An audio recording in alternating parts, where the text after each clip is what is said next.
Hello. Hi, everyone. I'm Jean. I'm the VP of Engineering at Range, which is a tool for running remote and hybrid teams. And today we're going to be talking about engineering metrics and technical strategy and delivery. And our speaker is Juan Pablo Buriticá. Juan Pablo is a software engineering leader who's built and led distributed teams at companies like Stripe and Splice. And I think he ran out of monosyllabic S companies, so broadened his search. And Juan Pablo is originally from Bogota, Colombia, currently lives in New York City. And also, after a decade of building distributed engineering teams, he's also compiled his experience and co-written the Holloway Guide to Remote Work, which if you haven't checked out is really, really an epic guide.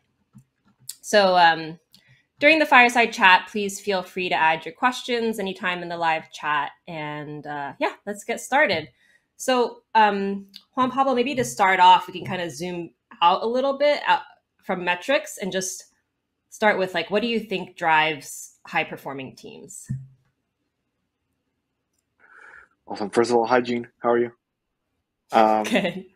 Thank you for having me all. Let's jump in because we don't have a ton of time and this is a broad topic. High performing teams in my mind are motivated, have ownership over their objectives and goals, and are autonomous, right? They are generally able to make important decisions about sort of their scope of influence. And it's sort of like a self-fulfilling cycle, right? But I started there. Yeah. And so if we dive into metrics, what metrics have you found are important for, or what metrics map to those things? Autonomy. Sorry, was it autonomy? What were the three things you said? There was autonomy, engagement, ownership, right? I think that's what I said. Mm-hmm. It's early. Autonomy, Um, engagement, and ownership. Yeah. well, Yeah. Have you there's found? also there's sorry, go ahead. Have I found metrics? I'm Oh, just gonna. I have think you we maybe found? have a little lag, so I'm gonna Yeah, I think so. go ahead and respond. Um, Go for it. we have um, probably two dimensions within engineering organizations, right? You have the general metrics for groups of people who work together, and then there are the metrics around engineering, like delivering software. Recently, and especially like the last few years, I've been reading a lot about Dora research, state of DevOps report, the four key metrics, um, which have become quite popular. I'm glad. Those have been metrics that I've used to evaluate whether my team has the right environment or tools or setup to become high performing. For folks who are familiar with Dora metrics, I know them by heart. They are the cycle time, right, or lead time. There is deployment frequency, how often we're deploying to production. Mean time to restore, how long it takes for us to recover from an incident in production, and change failure rate, which is how often we're introducing errors into a production-like environment. And those four metrics have been very useful to understand where my organization starts or stands. The more business-oriented ones, I tend to use OKRs. So depending on the purpose of the team, whether it's a product team, a platform team, an infrastructure team, a growth team, depending on their focus, we assign different metrics to drive or to observe, right? The progress that we're trying to get. I think they're more indicators than anything. Mm-hmm. So it sounds like the first few metrics you mentioned are more like, is the environment set up such that the team can be high performing, but that doesn't guarantee, like without a direction and a motivation and drive, that doesn't guarantee that the team will be high performing, right? And so then the OKRs layered on top of that provide the actual like goals for the team to shoot for. Yeah, absolutely. I think OKRs, depending, of course, on whether you're being prescriptive or not, right? In some cases, leadership is very prescriptive. It's like, hey, here's the goals you need to meet. In organizations that start scaling or that become a little bit more autonomous, then you get teams that are setting those goals for themselves and aligning to an overall strategy.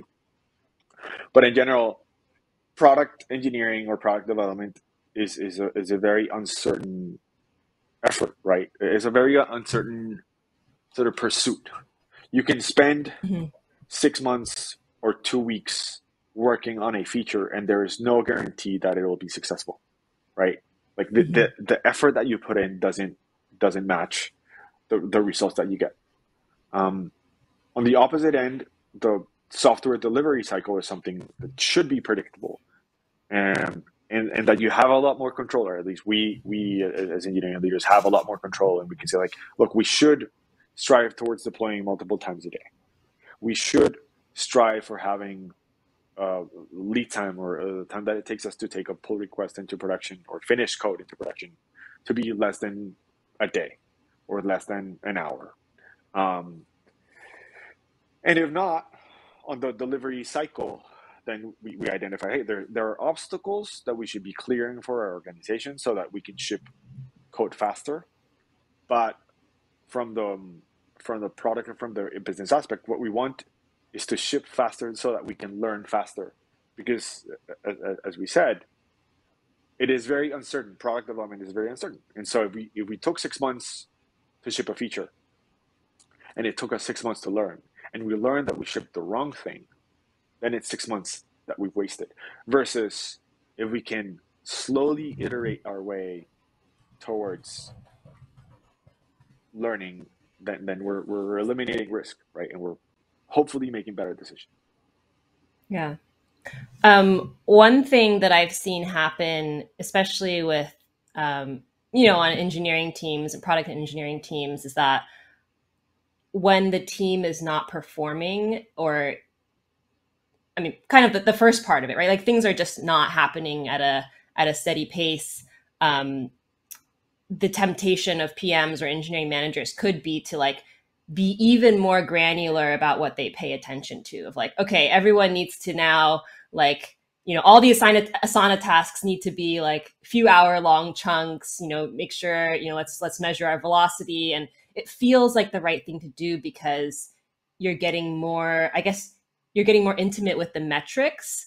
But I find that sometimes this actually kind of like turns engineers off, and like there's something else at play. And so I guess how would you diagnose that and know whether it's a metrics problem, or like, it's maybe the cycle time or deployment frequency, or these things that are holding people back, or maybe it's a more cultural problem, or people leadership changing direction too often, and engineers just feeling unmotivated. Well, I think we could talk about that specific question for an hour.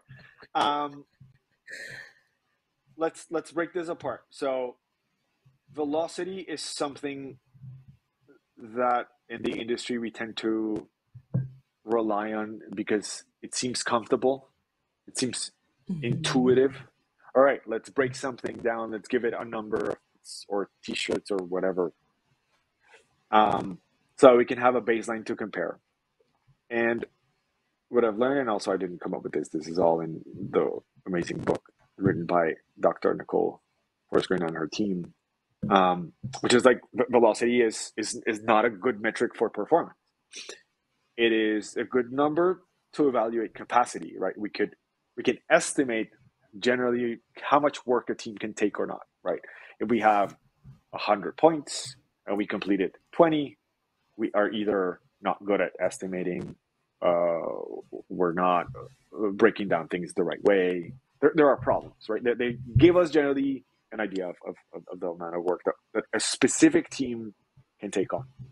But if we change that team, if it is, for example, you and I and a couple other people are working on a feature, and you leave, our most experienced engineer, then that team has a completely different velocity. Our ability to deliver work is impacted. And even if we got to the same point estimate when we were 4 or we were 3, it's not going to be useful, right? It's not going to be a useful metric.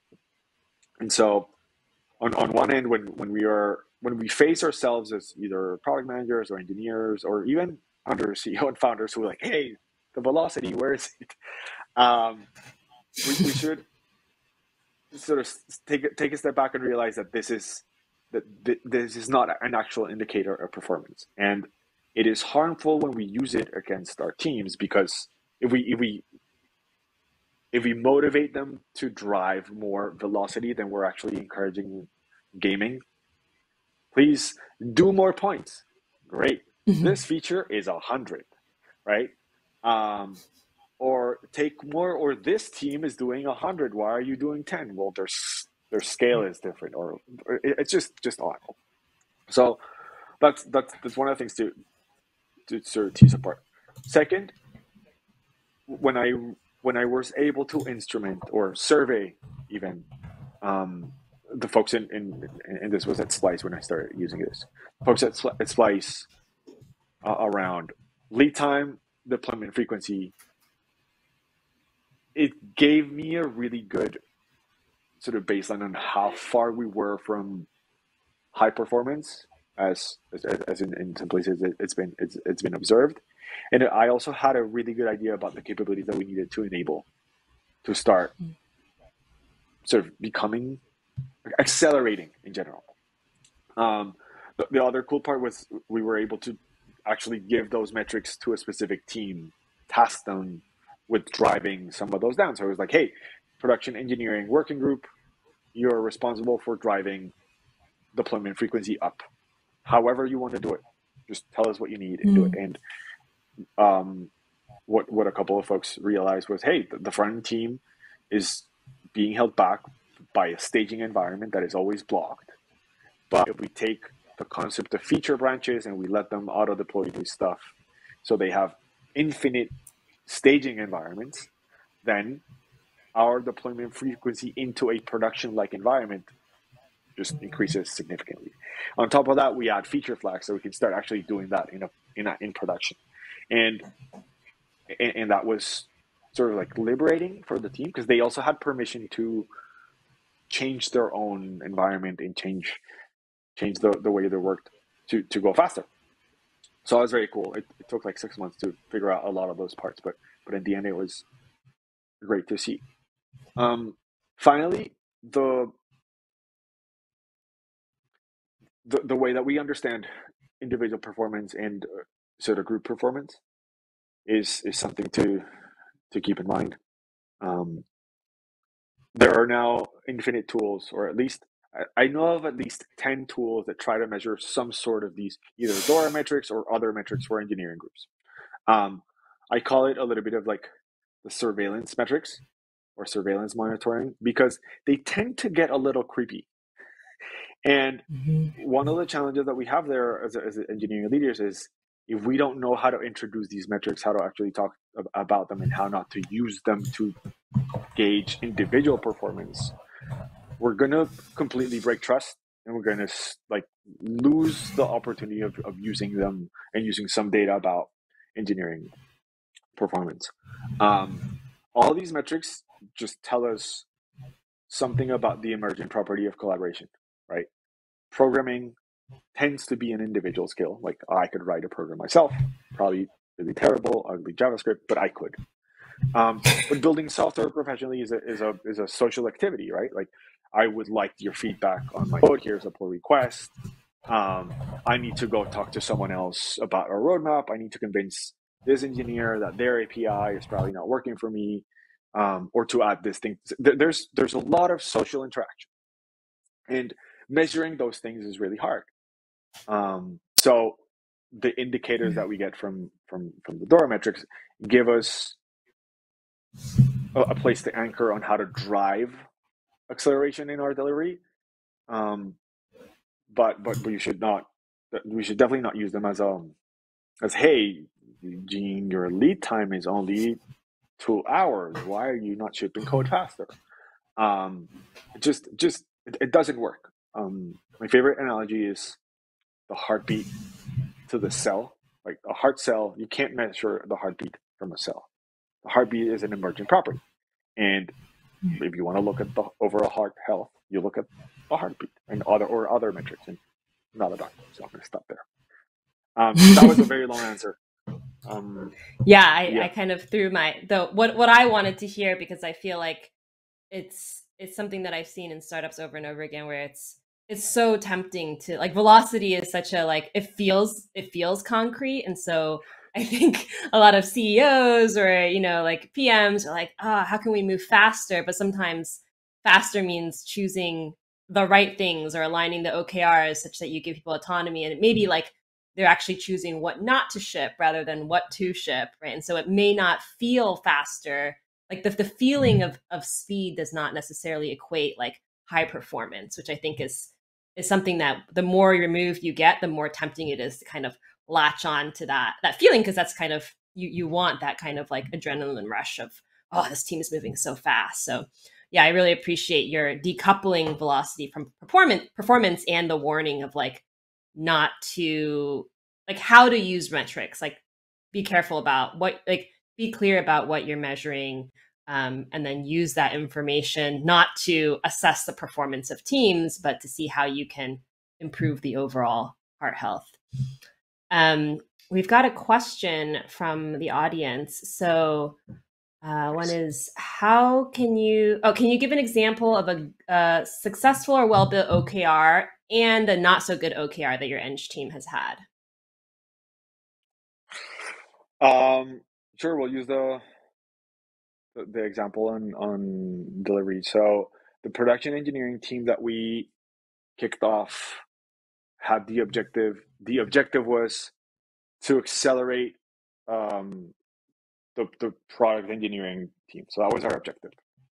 And it was the metrics that we were using were specifically, I think we started with very long metrics. I think we were looking at the amount of tests that engine, or like, no, the percentage of front-end engineers who had written a test in our stack. And so that's probably like something that you could measure, but I'm going to say that was a poor key result at the time, because I, quite frankly, had no idea what I was doing. I still don't know, but at least there I've learned a little bit more. But when we switched it to deployment frequency, so like increasing deployment frequency to at least once a day in production-like environments, and that was the key result. That was all we gave to this production engineering group, and they came up with a bunch. Like, actually, there's an hour-long talk on how we did this strategy, and there's actually a 2 or 3 page RFC on my GitHub that goes through this. And it has the specific objectives and key results. That's probably an example. I'm not great at OKRs. I think I'm mediocre, but I've learned how to shape them enough to give them to the team for them to sharpen. And I'm sorry, I don't have better examples, but if you tweet at me, I'll probably show you a couple. Cool. So it sounds like having focus in the OKRs, having it be like what you want the team to actually accomplish, but not being too prescriptive about how they go about it, because they may have ideas that you might not necessarily be aware of. Yeah, Measure What Matters is always the book that comes up in these situations.